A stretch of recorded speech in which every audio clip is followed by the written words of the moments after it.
Центарот за култура Битола ги прави последните подготовки за 8-то издание на фестивалот Музика од светот, кој на 5 и 6 ноември ќе се одржи во Битола. Она што годинава се очекува да привлече најголемо внимание кај публиката е настапот на португалската дива со импозантна кариера Тереза Салгуеро, која годинава слави 30 години музичка кариера. Тереза е врвен промотор на фадо музиката, традиционалната португалска музика. Позната е по соработката и по актерската игра во филмот на Вим Вендерс Приказна за Лисабон, еден култен филм од 1994 година, кога се уште беше дел од групата Мадредеуш.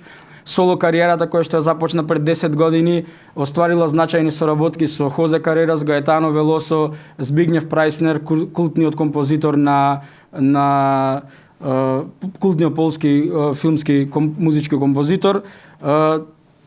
Оваа година на овој фестивал ќе настапи со репертоар од најпознатите теми од групата Мадредеуш и со промоција на новиот нејзин албум Хоризонт. Покрај концертот на Тереза Салгуеро, битолската публика на 6 ноември ќе има прилика да ужива и во звуците на холандската пејачка со турско потекло Каршу, која е пејачка и пијанистка, како и композитор, музички аранжер и текстописец. Изминатиот месец ја доби наградата за најдобар џез музичар во Холандија и ќе видите дека станува збор на вистина за една идна звезда, за која што можеби по неколку години од денес ќе имаме можност да говориме дека сме имале привилегија да погледнеме еден фантастичен концерт и двете пејачки солистки доаѓаат во придружба на 5 члени бендови. Истата вечер на затворањето на 8-то издание на фестивалот Музика од светот на 6 ноември, концерт ќе одржи Биг Бенд од Ньюс Парк Джез Оркестра, на кој ќе настапат 15 жени од Балканот, промотори на родовата еднаквост и поттикнувачи за зголемување на бројот на жени музичари и композитори.